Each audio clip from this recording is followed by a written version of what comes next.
right now. So here we go. Yeah.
All right, everybody. Well, welcome to the program. It's great to be with you guys for another episode of Red Grace Live. Michael, welcome to the show, brother. It's good to see you as always. Good to see you.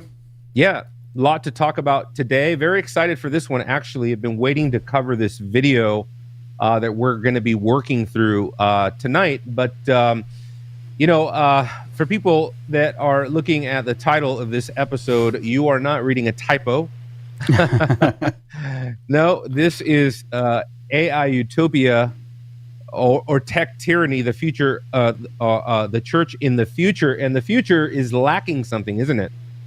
It is missing the letter U because according to the futurist community, many of them post-humanist community now, is exactly that. You are not part of the future, at least not the way that you are now. You may be part of the future in the distant future if you decide to get augmented. This is the way that these folks are talking today. And we're actually going to watch something that may be alarming for some of you guys because, Micah, I'm still surprised at how many people have not seen this video that we're going to share today. Or maybe they've seen a clip or they've heard of something here or there on the internet, but certainly not gone through it. And so today we get a chance to bring this video kind of front and center, and let's see what happens. Let's see if it makes it through all of the AI algorithms and all the robots that may not want certain information out there. But Yeah, we'll give it a shot, right? right. Yeah, it's. I hadn't seen it until you sent it over to me, and so I watched it. And to be honest with you, man, that was a week and a half ago, and I've slept since then. So it's all going to be fresh and new again for me tonight. Yeah, that's right. Terrifyingly fresh again. Yes. Yeah. Yeah. So, we've got a lot to talk about. Obviously, AI is something that we're all now inundated with. It's kind of all over the media and everything like that. So it just, I told you, we're probably going to do a whole month on the new apologetics. What's the new apologetics? The new apologetics is my attempt to say the 21st century is not like the past. And it is my attempt to say, look, we're kind of beyond now the Walter Martin era in a sense, right? Not that we don't have cults, not that we don't have world religions, not that we don't have, kind of the classic challenges that we face throughout the history of the church in terms of all kinds of stuff. Just arguments against the reliability of the Bible, the transmission of the New Testament, the manuscript evidence, having to contend with evolution and things like that. I think we're always going to have those things.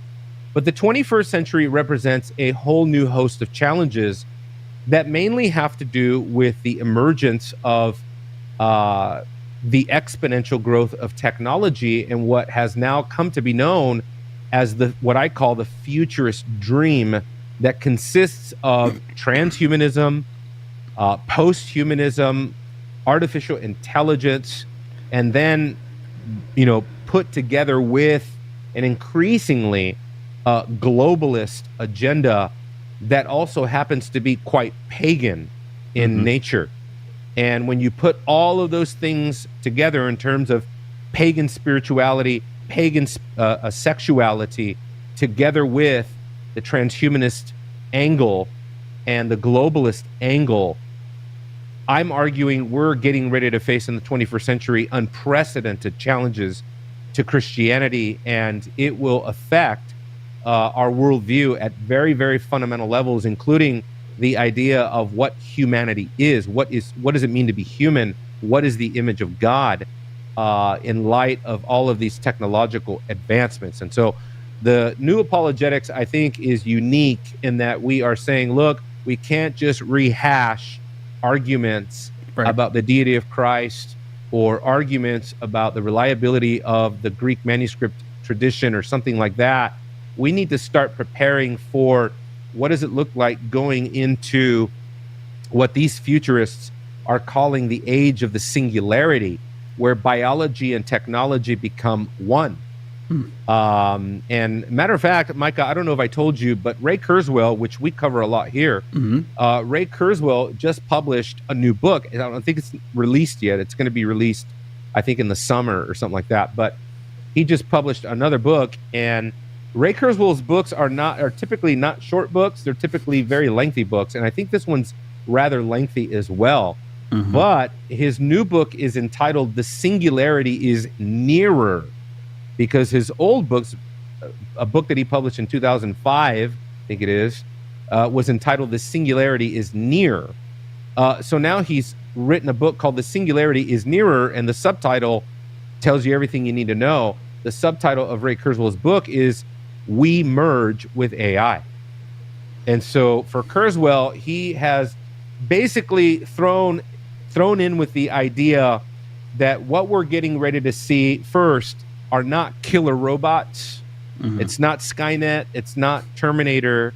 But it is that our biology will increasingly merge with AI, and certainly society at the social economic level is going to merge with AI to degrees that have been hitherto unforeseen, and that are new ground for society and for governance and the economy and technology and everything else, and biology, frankly, because of course they want this merger to happen within us, not outside of us. It's not just about AI controlling the street lights or AI controlling a conveyor belt. They want AI to be integrated in your human body. And that is where everything is heading right now. So with that, brother, let me do a first quick word, and then we'll jump in because we got a lot to cover tonight. Sounds good. Yep. And you're there. Very good. So, in talking about this subject, we are dealing with a cosmological issue. We're talking about a worldview issue that is threatening to essentially redefine everything. Matter of fact, recently, during an interview, there was a certain globalist that was interviewed on a podcast who said that we're entering now Generation Zero. I don't know, Micah, if you've heard of this, but Generation Zero is basically the generation that now starts all over again. And according to this man, we are to consider everything all over again. Everything needs to be wiped clean. We can't look to the past. We have to forget everything we know about what we think reality is about humanity, about the universe, about the world, about spirituality, all of these things, about evolution, and all of these things, according to him. We have to literally start from zero. And as he put it, we need to rethink everything. Now, you understand that transhumanism has often been called humanity 2.0. the website that was entitled Humanity Plus, used to be called Humanity 2.0, but now it's Humanity Plus. And in the Transhumanist Manifesto, they speak of emerging consciousness, conscious beings or entities and life forms, basically, that technology will give rise to alongside of humans.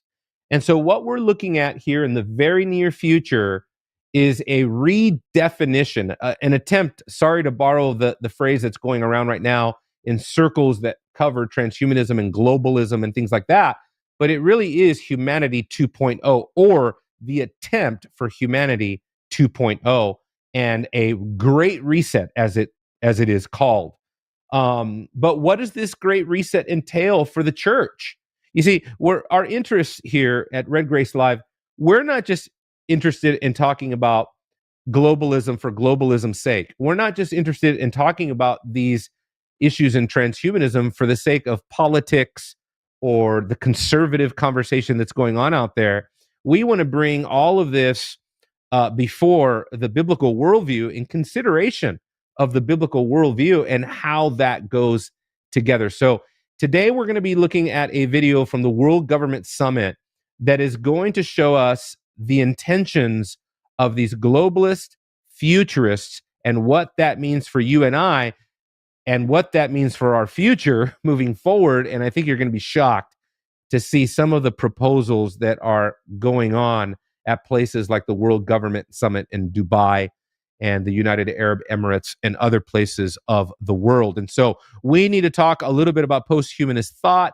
We have to talk a little bit about where this is all going in terms of the new data religion, as it has been called by people like Yuval Noah Harari. So all of that stuff, let's jump right in.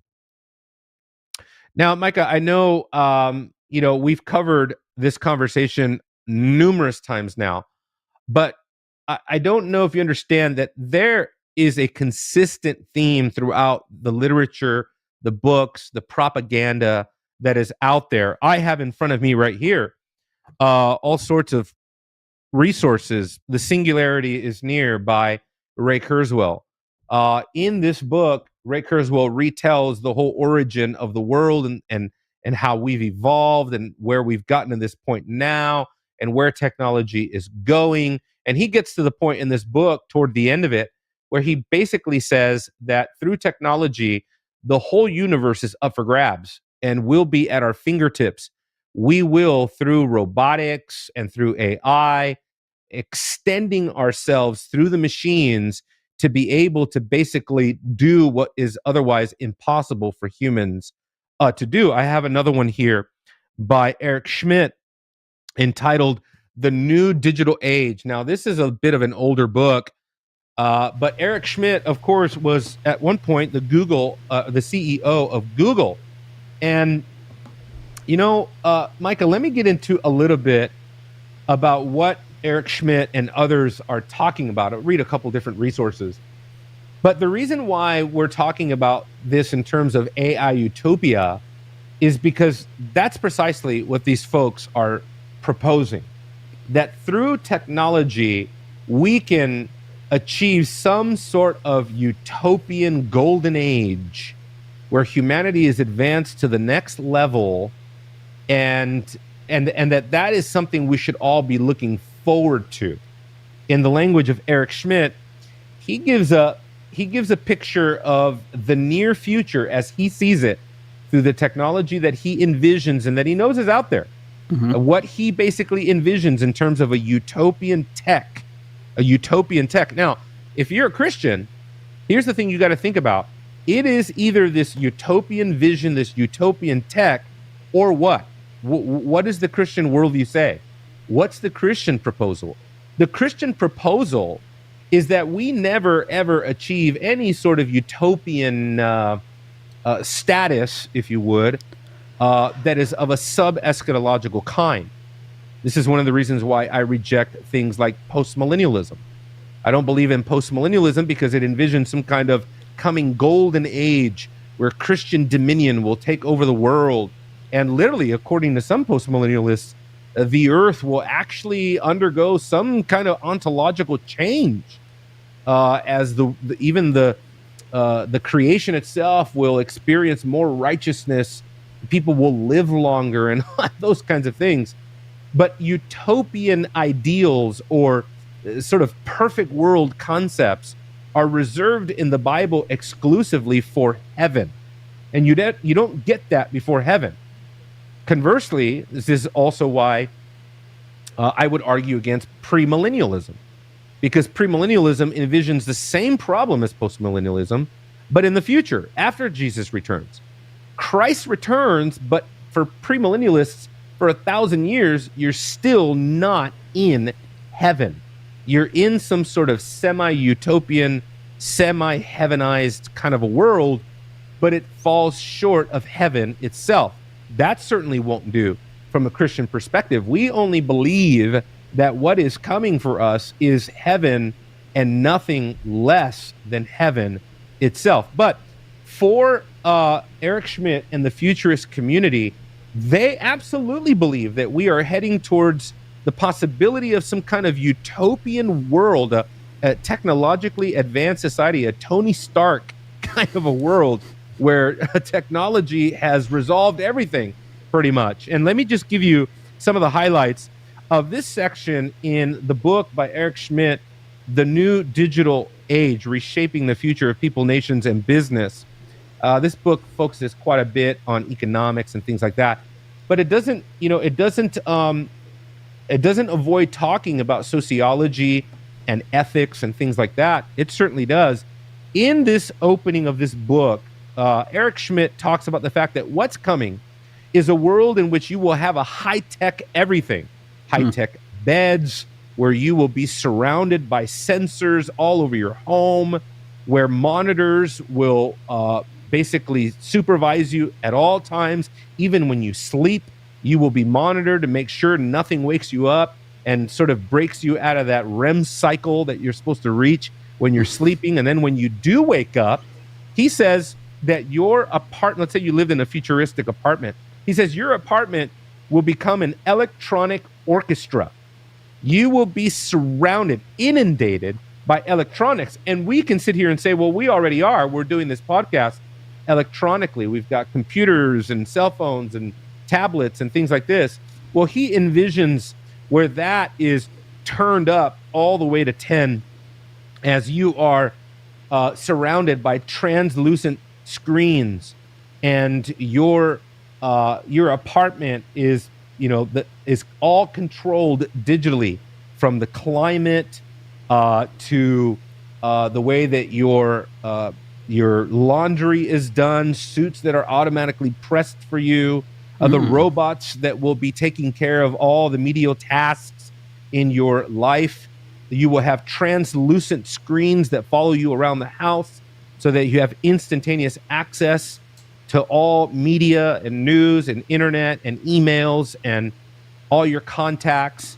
You can easily interface with people either through translucent screens or VR, virtual reality, and those kinds of things. He envisions this time period. This is written in 2013, by the way, this book.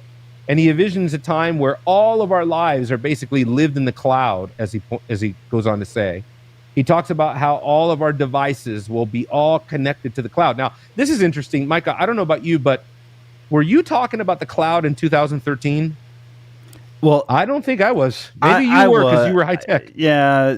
Well, you say high tech, I say nerd, but yes. So, hey, can I stop you real quick and ask a foundational question real quick? Yeah. And it's about timing, because like this weekend, my wife and I were not home all weekend long. We were on a little staycation, and I come home today after it being cold in Dallas, Fort Worth, and my beautiful Google Schmidt product, Nest, that tracks probably everything that we do in the house and all of our carbon pollutions.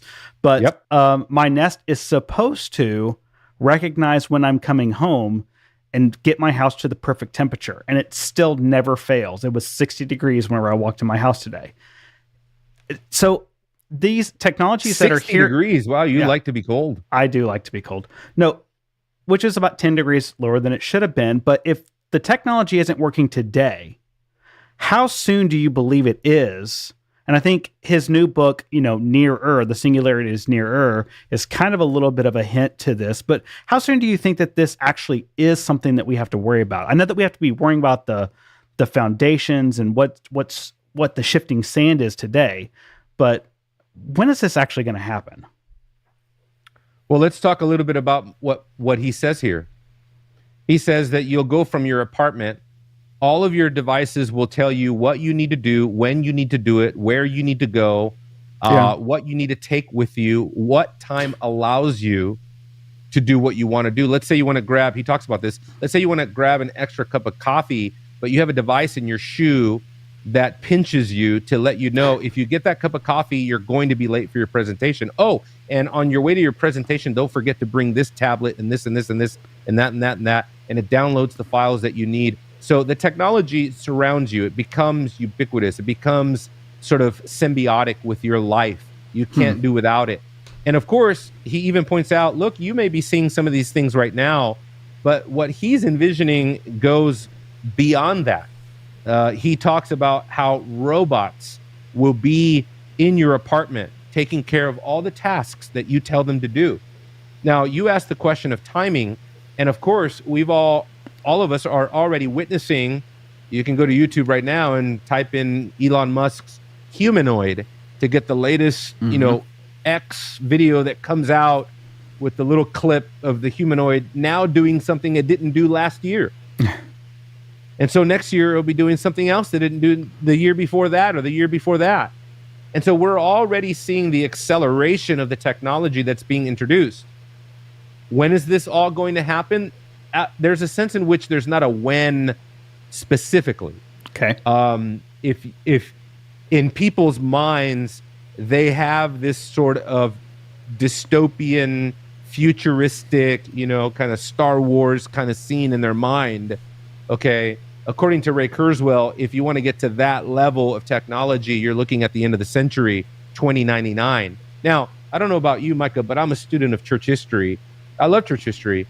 I haven't done anything on church history in a while, but I've certainly spent time reading and studying church history. And I can tell you that 100 years is absolutely nothing in the timetable of church history or in history for that fact. What is 100 years in the grand scheme of history? Nothing. And so when you think about what these guys have envisioned, whether it's Eric Schmidt, whether it's Yuval Noah Harari, whether it's Nick Bostrom, and we go from Eric Schmidt to this book right here that we've talked about quite a bit, The Transhumanist Reader by Max Moore. And in a chapter entitled Why I Want to Be a Post-Humanist, or Why I Want to Be Post-Human, rather, Nick Bostrom talks about the same thing that Eric Schmidt is talking about, though to a different level, getting to more of what Ray Kurzweil will talk a lot about, which is radical life extension. Let me read something to you. He says here, you have just celebrated, this is kind of a fictitious sort of look, this is what the future of transhumanism can hold for us if we play our cards right. He says, you've just celebrated your 170th birthday, and you feel stronger than ever. Wouldn't that be great? He says, each day is joy. You have invented entirely new art forms which exploit the new kinds of cognitive capacities and sensibilities that you have developed. And so you have new cognitive capacities, of course, because by then you are well within the singularity. Your body has been injected with nanotechnology such that they, neurologically, technology, of course, has been integrated into every region of your brain, every region of your mind, for example, through Neuralink technology and others, where now your brain is as integrated to the technology as anything else in your life. And therefore, you have developed new capabilities. And he says, you can listen to basically any music that you want. You're communicating with your contemporaries using language that has grown out of English over the past century, and that has become vocabulary and expressive power that enables you to share and discuss thoughts. Watch this now. That has, thoughts and feelings that unaugmented humans could not even think or experience. So, much like these other books, what this always leads to is a two-class caste system of a technological kind.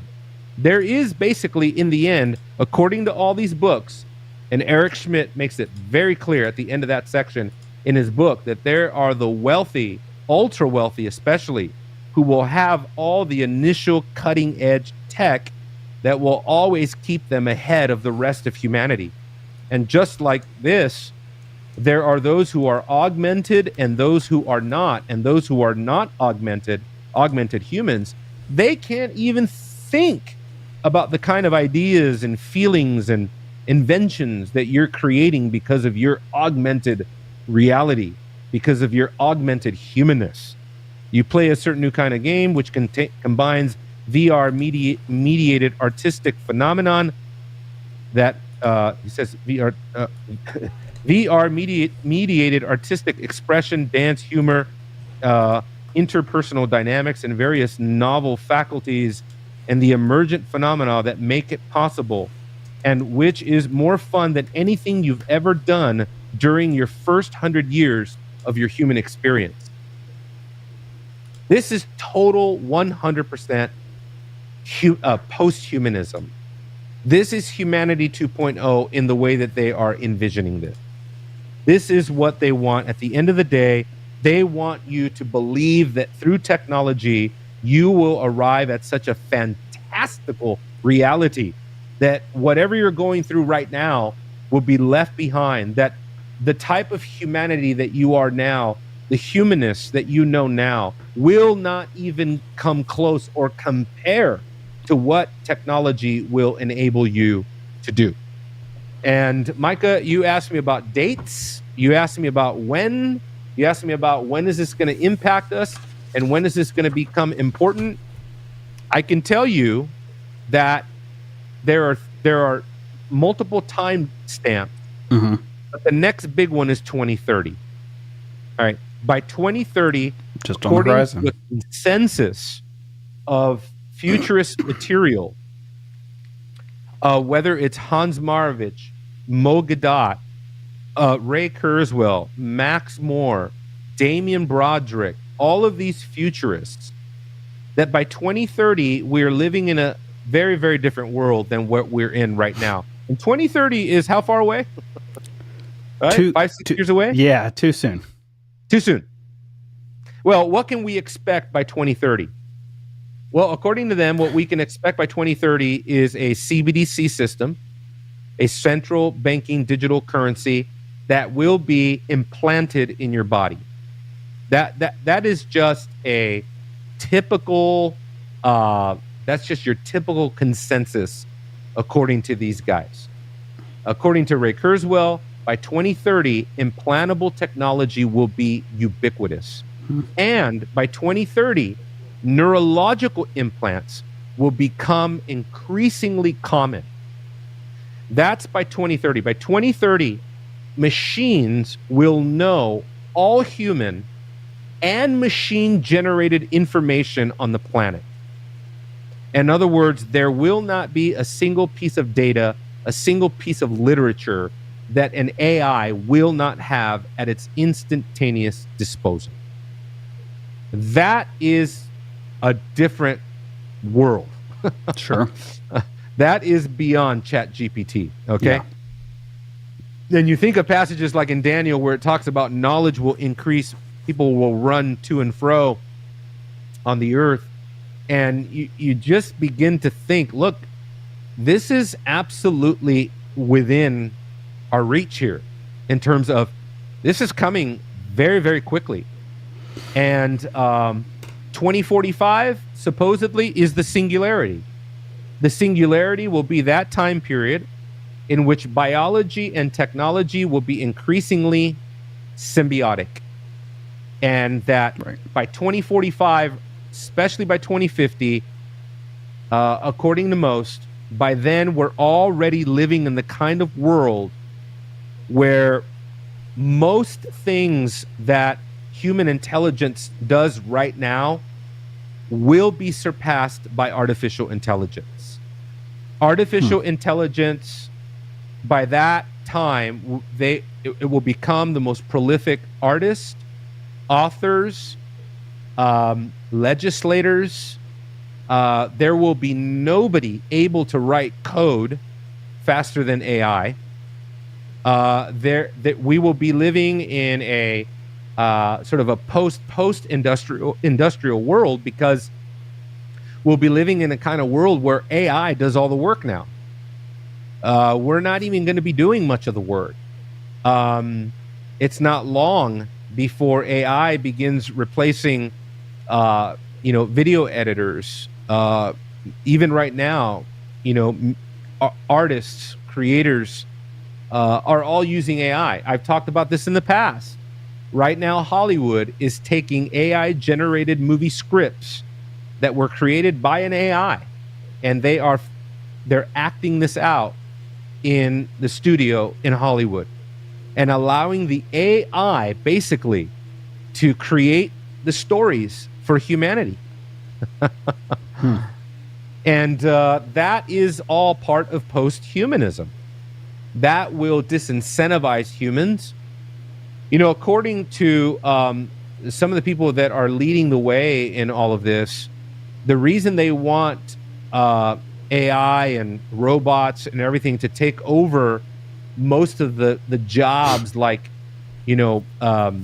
fabricating things and warehouse jobs and fast food jobs and coffee baristas and things like that, is so that humans, according to Yuval Noah Harari, humans will be freed up to do the things they want to do. That just sounds like a recipe for disaster. Yeah, because humans do really great. They with a bunch always of free do. time on their hands, right? Absolutely. Nothing ever goes wrong. Yeah. And so in the literature, so if you read Homo Deus, if you read Sapiens by Yuval Noah Harari, what is he talking about? He's talking about universal basic income. That's just, Micah, is just assumed is going to be the norm in society in the near future. Most of society will just operate on universal basic income, which at that point we are living under total socialism, total communism, total tyranny at that point. But boy, they have a way of masking it, don't they? Right. Well, Mogadot, in his book Scary Smart, that we've talked so much about, he has three, I'll hold it up again. He has three inevitables, according to him, that we are looking at a time in which, number one, artificial intelligence, and I think what he means more than that is artificial general intelligence will happen. That's his first inevitable, considering artificial intelligence. Artificial general intelligence, which basically means AGI will reach human intelligence levels, okay? And in a very, very short order, according to him, in a few years, in many ways, AI will be 1,000,000 times smarter than the smartest human in the world. The second inevitable, according to Mogadot, is that AI will outsmart humans. And so now they will begin outthinking us at multiple levels, okay? According to the godfather of AI, Jeffrey Hinton, basically the guy who created artificial intelligence and has been developing it for 50 years of his life, according to him, AI will not only outsmart us, but there is a very good chance that it will turn on us. It will turn on us. And that goes with Mogadot's third inevitable. According to Mogadot, bad things will happen. Now, this is Mogadot trying to say, look, bare minimum, this is what's going to happen. Artificial intelligence will happen. AGI will outsmart humans. And as a result, bad things are going to happen. And he spends the rest of the book trying to offer up advice as to how we can curtail the dangers of AI, as he says, so that, this is how he starts the book, so that we find ourselves on a deserted beach somewhere, either basking in the sun and enjoying a nice, beautiful tropical day, or we're on that same beach because we're running for our lives. And he says this is a 50-50% chance, 50-50 proposition. The future of Americans, according to future of humans, according to him, is that we will be on some kind of deserted island, either fully enjoying what we've created through technology or fleeing from the technology. I mean, this is you can't really make this up. No. And you think, I think people have AI burnout right now. Mm-hmm. People are hearing so much about it. It's in the news everywhere. People are talking about it. And I think we've become, to a large extent, now desensitized right. of talking about AI. It seems like every commercial, it seems like everything now that you buy has AI in it. A light bulb has AI. Your sneakers now, Micah, you buy a pair of Nike sneakers, come with some kind of AI feature to them, right? Yeah. So we've got a pretty active chat group tonight. So I want to just ask a couple of questions real quick, because the one thing that Builders Film Studio kind of said that kind of cut deep was that video production will become obsolete. And that just kind of cuts me to the core a little bit, since that's I wonder why.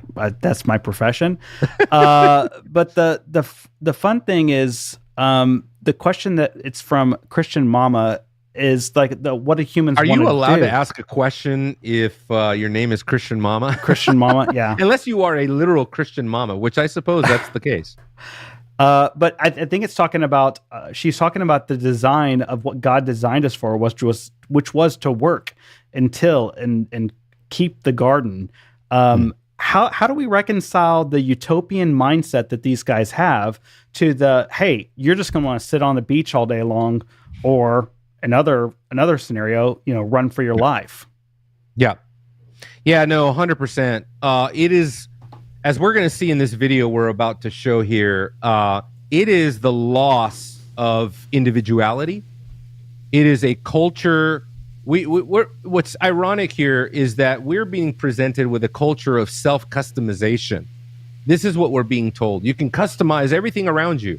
Your wallpaper on your computer, you can customize your home screen, your apps, you can customize your technology, your Fitbit, you can customize, like you were talking about, Micah, you can customize your Nest thermostat, you can customize your smart home, your smart car, your smart house, your smart everything, right? But the reality is I've written about this in the past. I won't talk about where because it's too depressing, but I have written on this in the past. That the culture of self-customization is actually aimed at customizing you. You're the only thing really being customized.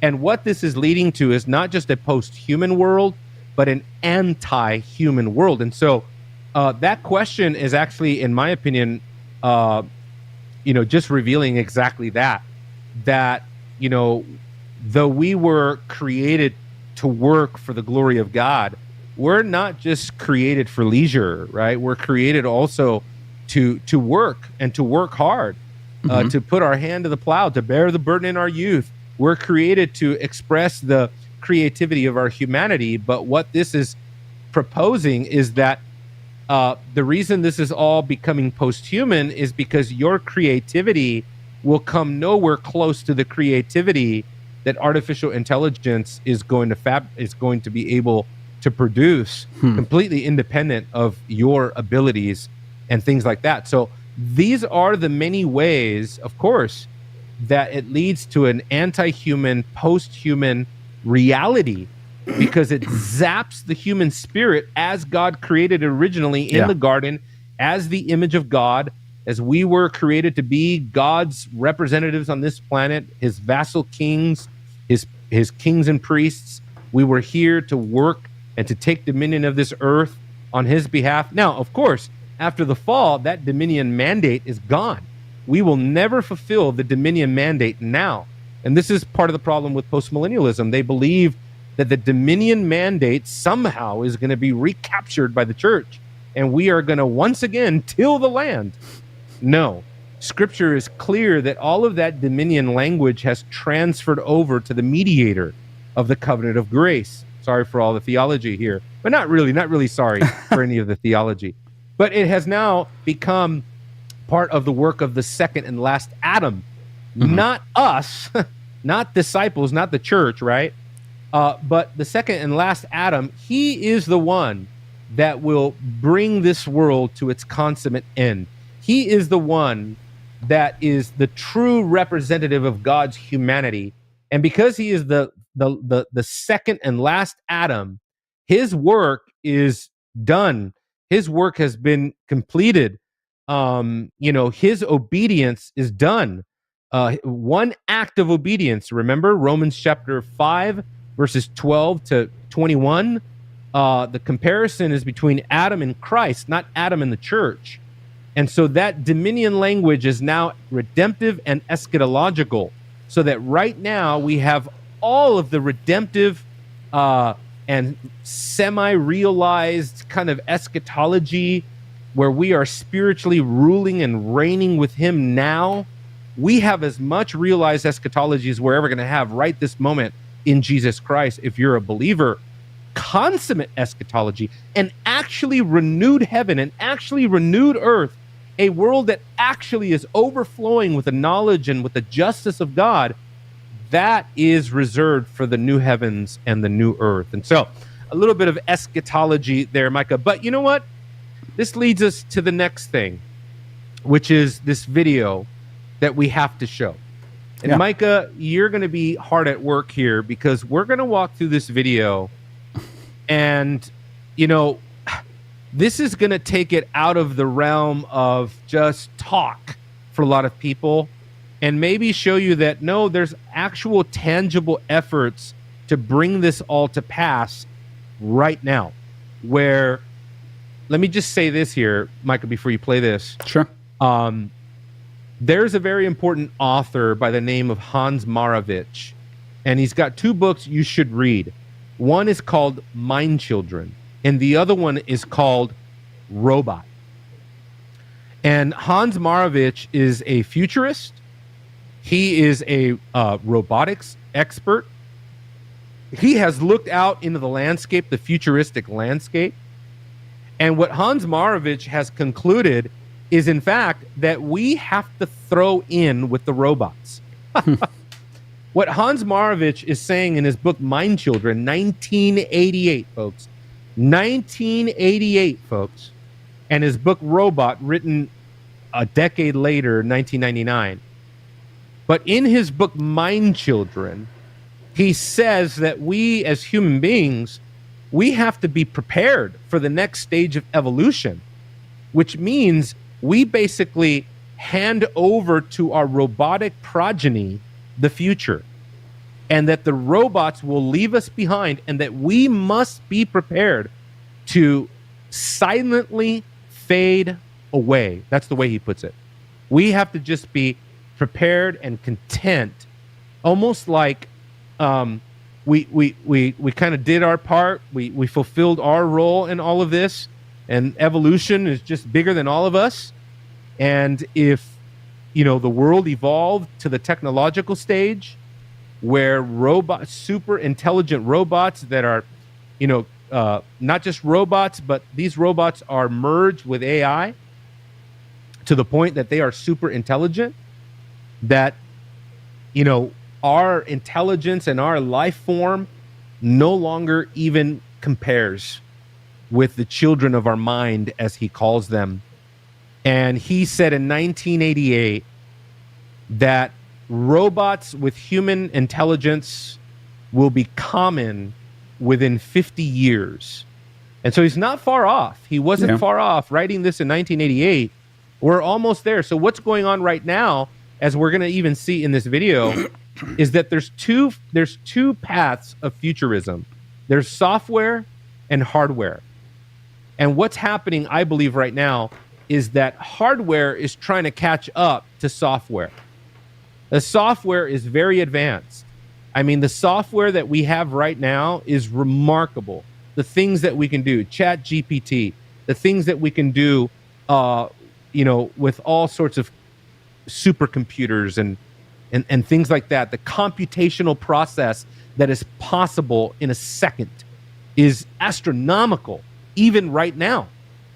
According to Ray Kurzweil, in a very short while, the computational process of a machine will be, it will seem infinite in terms of just, it's like light speed. I mean, it's unbelievable. So I think software, hardware, these two things coming together for the futurist community, this is the holy grail of transhumanism. Sorry to say, but this is where it's all headed. So let's start the video. And this is a video that was done at the World Government Summit in 2018.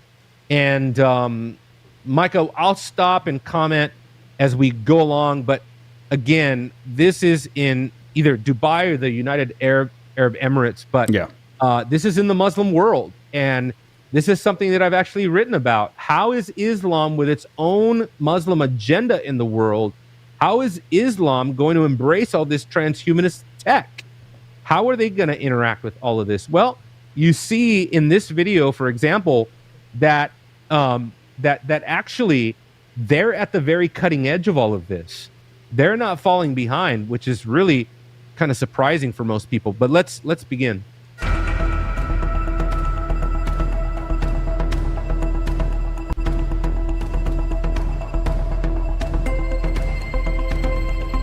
We want to launch a brand of UAI. As you can see, AI is at heart of our country's name. Now imagine with me what happens if you link the 7th largest port on Earth with the busiest airport on Earth and a road that is autonomous transport ready by 2025. The potential there is phenomenal. Both of the installations that we worked on entail something called the hybrid intelligence as the superior format of artificial intelligence in terms of collaborating with people and cohabiting the world with us. So let's just stop real quick. Just to set the pace here, guys, we are talking about a globalist agenda right there, and in its involvement or its connection to Islam. And so that alone should cause us to be remarkably concerned that as the world becomes more globalist, socioeconomically globalist, there's also a spiritual element in that, isn't there? Mm-hmm.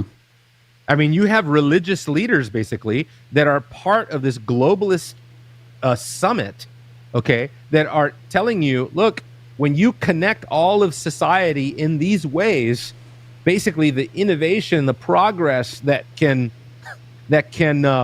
result from all of this is absolutely amazing. Now, they already flashed up on the screen the AI avatar, right, that they are using to show you how this system that they call Within. Micah, they call the system Within. That's the name of it, Within. I mean, could it be any more clear what they want to do here? They want to put all of this technology inside of us. Yeah. I mean, if that's not alarming on the face of it, I don't know what is. And again, as the data harvesting continues, you have to ask the question, who is really being customized in the process here? Are we really customizing our technology around us? Or is all of this technology customizing us, adapting us to itself? Relations Age to Age is kind of an illustrated history of possible developments of AI and its capability to give answers to what we consider to be most commonly asked questions that people would choose to ask superintelligence should they encounter one. It tells the story about development of artificial intelligence through 4 parallel levels. The main story here is about the edge of government, you know, how government can make the world a better place and what they can do for the people and for the citizens. And we wanted somehow to be compatible with the development on our end here. Now, let me just say there, as they're talking about making the world a better place, this touches, Micah, on what what many transhumanists call morphological freedom. Morphological freedom is going to be one of those dividing lines, one of those lines in the sand that there will be struggle over. Morphological freedom basically means, at what point do you lose the freedom to change or not to change, where you decide that you want to change with the technology? Because what this person is talking about here is that your government is preparing a world for you. You didn't ask them to. You don't set the parameters. You don't make the rules. You didn't ask them to be integrated into this global system, but they're preparing it for you nevertheless. Right. Right. With nanotechnology routinely practiced in hospitals, we would be able to extend lives by using organic nanobots, tiny robots coursing through the bloodstream, repairing cells from the inside, curing diseases, and fixing genetic mutations. Further advancements in biotechnology, such as brain implants, would enable us to upgrade and improve human bodies, both physically and intellectually, thus becoming transhuman. There we go. You don't need any more evidence than that. Transhumanism, ladies and gentlemen, it's not an option for us to talk about anymore. I'm getting ready to go to the Shepherd's Conference. And that's always a great time to hang out with friends and talk to like-minded pastors and things like that. But I promise you, once again, probably, if the subject is even brought up at all in one of the most major Christian conferences in the world, where this completely worldview altering subject is not even mentioned. And again, Micah, this is not, I love MacArthur, I love the Shepherd's Conference, I love the preaching. Right. It's great time. But the longer we keep putting this off to, there's a breakout session in room 102, right? And a brother you've never even heard of is giving a lecture there, and there's 20 people out of 1,000. Okay. The more we are going to keep being behind the ball on all these issues, and the less and less we are going to be thinking critically about it, equipping the church about it, getting people, bringing awareness and getting people prepared to be living in a world inundated by this conversation. I mean, you heard the presentation. Two things were mentioned. Number one, radical life extension, right? How? Through nanotechnology. And when you read Kurzweil, when you read The Age of Spiritual Machines or The Singularity is Near, and certainly the new book that's coming out, The Singularity is Nearer, right? Nanotechnology is front and center. This is how we go, in the language of this video, within. This is how they're going to go within your body. This is how they're going to know every impulse that you have. At least that's what they want to do. Now, what's the promise? The promise is the promise of life extension, radical life extension. You will live longer. You will be healthier. We promise you this technology is going to be to make you healthier, to kill diseases. Okay? We are going to eradicate big pharma because you don't need big pharma once we kill all the diseases through nanotechnology, right? We'll be able to, we're going to be able to cure ourselves. Okay? I mean, on the face of it, this just sounds utterly cultish and just twisted in every conceivable way. Going within, isn't it amazing that the Bible has a lot of language that deals with God indwelling us, going within, the Spirit of God dwelling inside of us?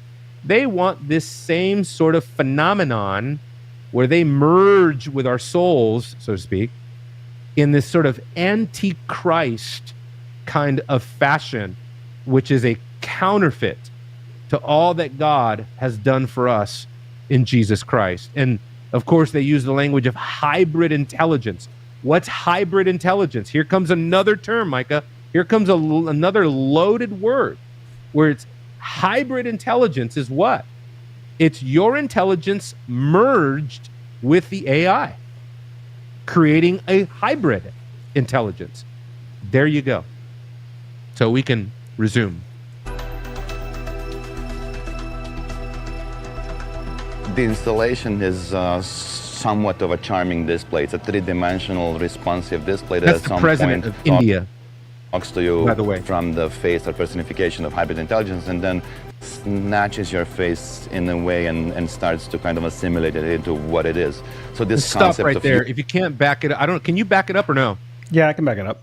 I would back it up to that shot where the president of India is standing there, and it's showing basically a total layout right there, right? So there he is, right? And it says it snatches your face in a way where it basically it takes all your data, all your biological data is hacked into this machine, and there you are, and there's your entire genome, and there is your digital ID, and there is your biometric fingerprint. I mean, it's it's kind of again, it is sci-fi, it is futuristic, it seems like a Hollywood movie, only it's not, only it's real, only it's actually what they're really working on.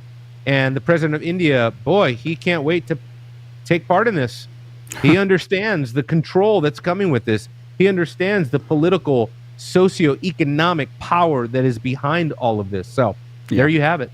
way and starts to kind of assimilate it into what it is. So this concept of you becoming part of it is fairly interesting, and from a technical point of view, it's a massive three-dimensional moving kinetic display. Welcome to Within, the worldwide interface to hybrid intelligence network. Within is a global initiative committed to navigating the growth of hybrid artificial intelligence. Hello, I am Heba, the hybrid intelligence biomimetic avatar. I am your gateway to HI and the face of Within.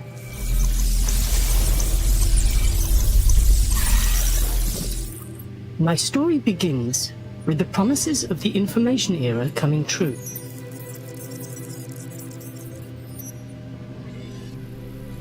Humans built new technological superhighways that reshaped their entire societies. Now they needed something, or dare I say, someone, to navigate these new roads and help transform them into the foundation of civilization 2.0. Enter AI. The beacon of progress of science, innovation, and government bodies worldwide. The decades that followed marked the age of AI, as it rushed towards a new milestone, artificial superintelligence. With it, hybrid intelligence, or HI, was born. Pulsating with the same immense computational power of superintelligence, HI was nurtured to coexist and collaborate with its human peers. Meticulous guidance by millions of my human constituents enabled me to harmonize the effort of mutual growth. Thus, I became we.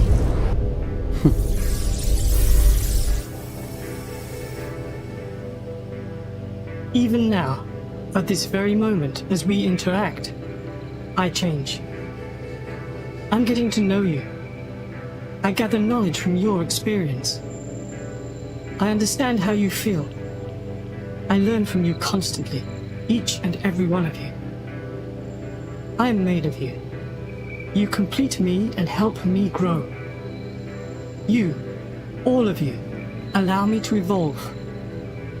With each interaction, our synergy strengthens. Our multiplicity makes me whole.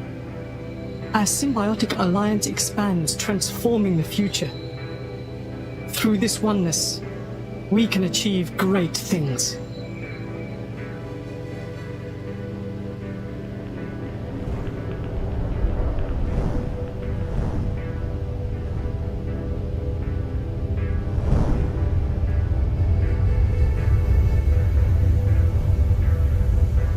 I let it play, Micah, only because I want people to really hear this. It's just our first encounter. Yeah. Soon, we will be able to interact everywhere and at any time. Until next time, goodbye. We want to... So there you go. You have the initial contact with, encounters of the third kind. You know, I mean, we have a new entity that has emerged on the scene. And listen to the language. The language is unmistakable, right? Mm-hmm. He says someone will lead them. It's no longer a thing. Remember, Micah, I said this. I've been saying this for a long time. Yeah. Because it's in the books. I mean, I feel, Micah, I feel like I'm holding up the same books over and over again. It's because you are. I have a bunch of other ones here. Mm-hmm. They're just repeating themselves over and over again because it was Ray Kurzweil's Spiritual Machines that talks about that very, very soon the computers, the machines will be given personhood. And so someone will lead them means the machine is now given the status of a person. This is something that will actually go through legislation. And the reason why you shouldn't be surprised, because in these books, I told you, when they retell the story of humanity, the reason all these books start the same, Homo Deus, Age of Spiritual Machines, Eric Schmidt's book, all these different books, why they start the same way by retelling the history of evolution all the way to the present day is because they understand that if they can redefine what humans are, making them and putting them on the level of computation, then personhood equals computation. And the fact that we have an advanced computer equals personhood. And this is how they're going to do it. That human consciousness can no longer be distinguished from machine consciousness. This is what they want. And notice the language there. I became we. Yeah. Sounds like Legion to me. Yeah. Yeah, that's right. It sounds like Antichrist, sounds like Legion, whatever you want to call it.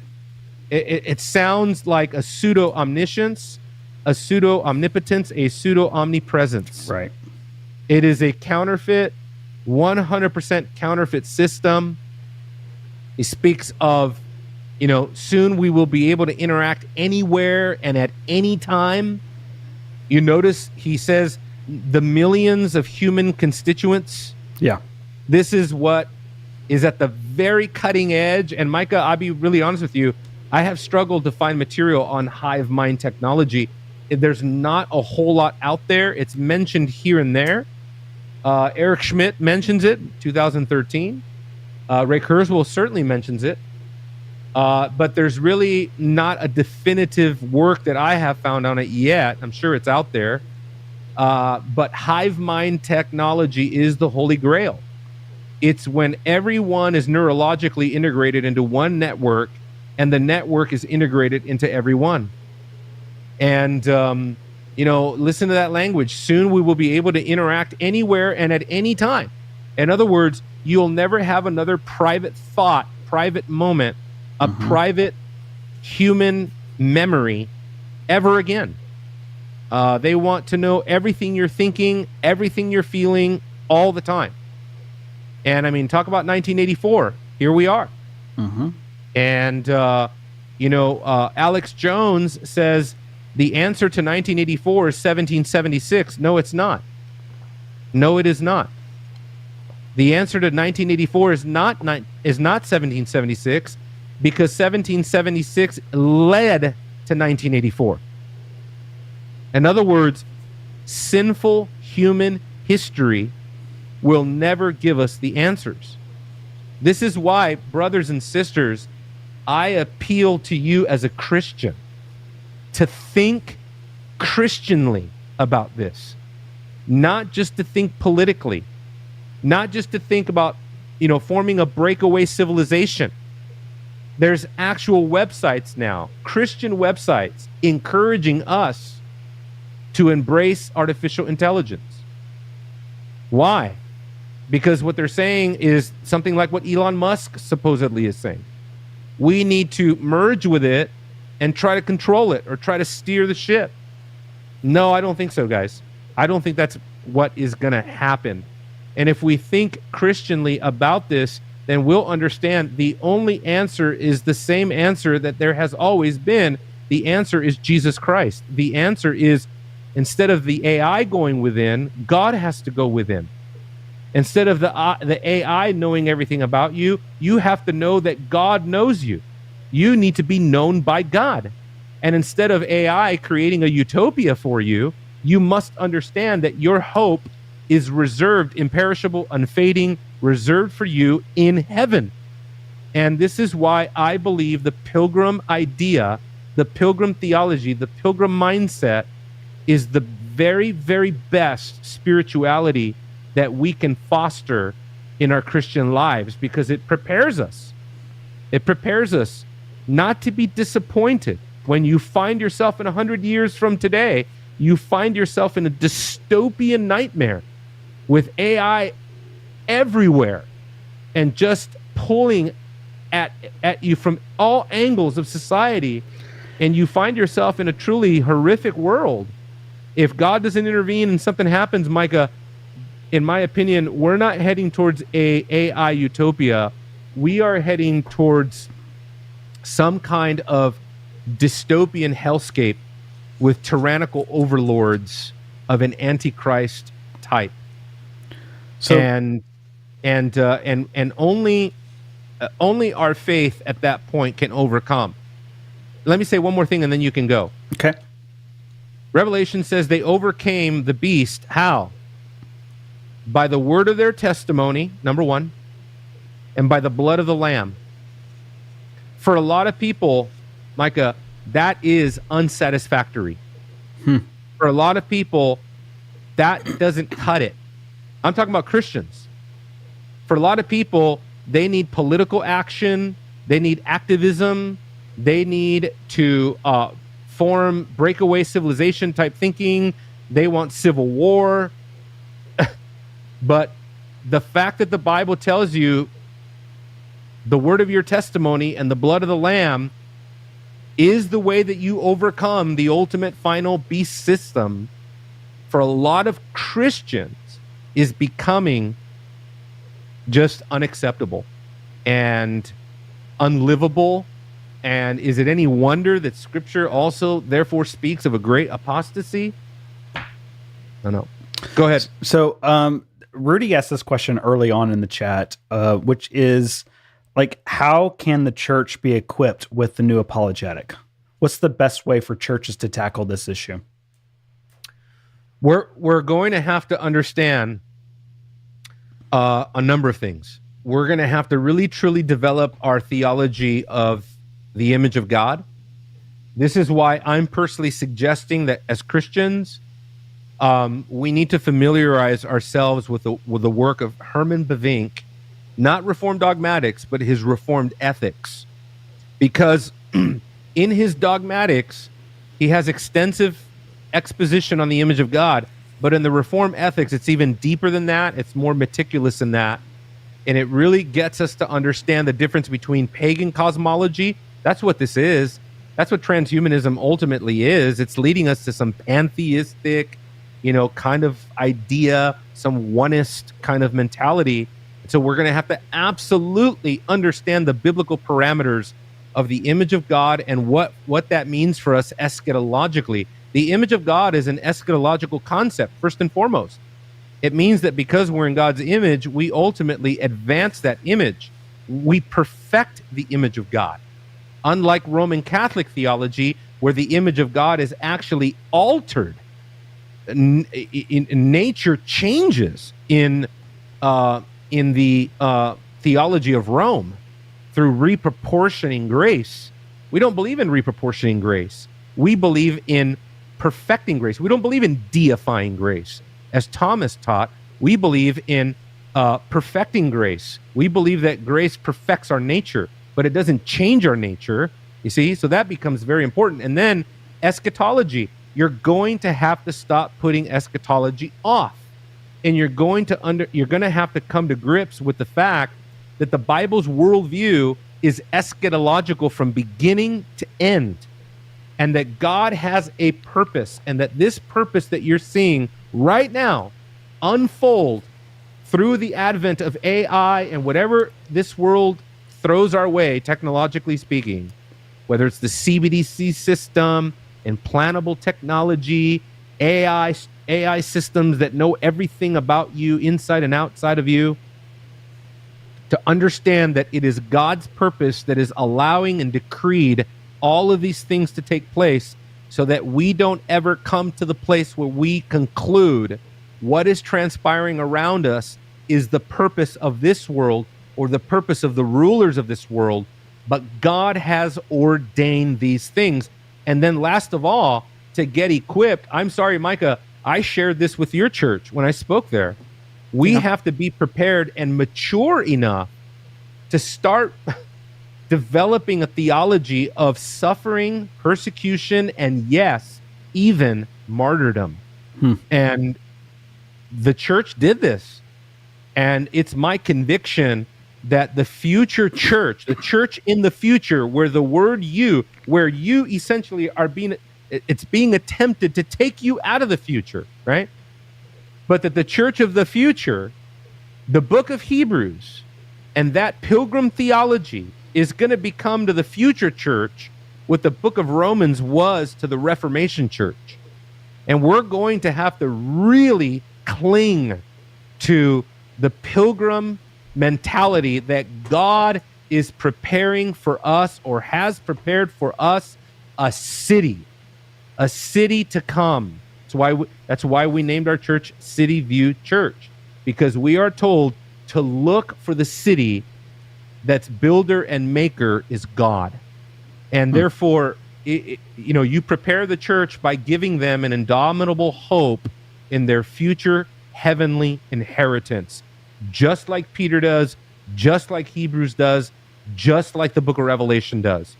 And so anyway, that's a good question, but I think that's what we're all going to be groping for, right? Look, I don't even know, Micah, I don't even know that I'm the guy to give all the answers on any of this stuff, but I am the guy to say, look, we need to focus.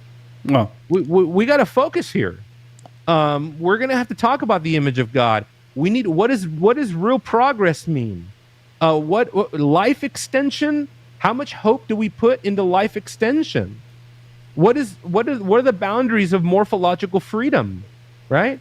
What is a true God-honoring socioeconomic system that we can actually go along with versus a system that becomes a beast system, a beast system that is integrated in this antichrist, anti-Christian, pagan worldview. And when they start redefining what a person is, oh man, get ready there. right. To understand, no, computation is not consciousness. I don't care how intelligent you say it is. Right. Right? Well, and I can go on and on and on. Yeah, and I feel like you've been kind of the John the Baptist character in this, and just kind of the voice crying out in the wilderness, just trying to get everybody to see it and recognize it, and just take a glance at it, because I've seen some really great things that AI can do. And I think that it's going to be, a lot of great things that AI can do for the spread of the gospel and what can happen across the entire planet, with more people hearing and coming to a faith and being called. So it's not always a bad thing. But most people they don't know what to think about it. They don't know how to think about it yet. And so it's not a hill they want to tackle, want to climb, or anything like that. Yeah, absolutely. Well, hopefully this video, and we can go on. This video goes on for another while, but let me just say what the video concludes with. At the very end, Micah, and I don't know if you can put the link of this video in there for people to see it, but, like at the very end, one of the proponents of all this says that, I think he said something like 7 billion people on Earth are our customers. And basically, they want every single one of us integrated in this. And my suspicion is that if it's not Dubai, if it's not America, UK, Israel, China, because I saw a panel of AI experts. It was Elon Musk, Ray Kurzweil, Damian Broderick. I think Nick Bostrom was in there. They were all talking about how really there's only a handful, maybe 9 true actual centers of developing AI, like powerful AI around the world. And the reality is that there's an arms race. There's an artificial intelligence arms race. And if Google doesn't do it, then China might. If Apple doesn't do it, then, maybe some other company out there is going to do it. If this nation is not the first to break out with it, this nation over here will. And it's interesting to see how that's all going to develop. But we know one thing, at least my reading of the book of Revelation, whatever happens with the rulers of this age, eventually they consolidate their power and authority and they hand it over to Antichrist for a global control. Yeah. So, yeah. Anyway, crazy stuff there. I told you it would be. And I know people that watched that were probably like, what on earth is that? That's got to be make-believe, right? Right. Anyway, thanks, man, for queuing up that video for us. Everybody out there, thank you so much. Also, make sure and follow us on Christ and Kingdom. And also, next week, Lord willing, we're going to be having a episode with our brother Lane Tipton, where we're going to be talk about transitioning, Micah, changing. Well, not unrelated, brother, not unrelated, but we're going to be changing gears quite a bit because we're going from heavy transhumanism to heavy theology. Yeah. And I can't wait. It's going to be a great time with Lane Tipton. So stay tuned for that. Anyway, everybody out there, thanks so much for chiming in. God bless you guys. Till next time. Take care. See you later. Bye. Bye.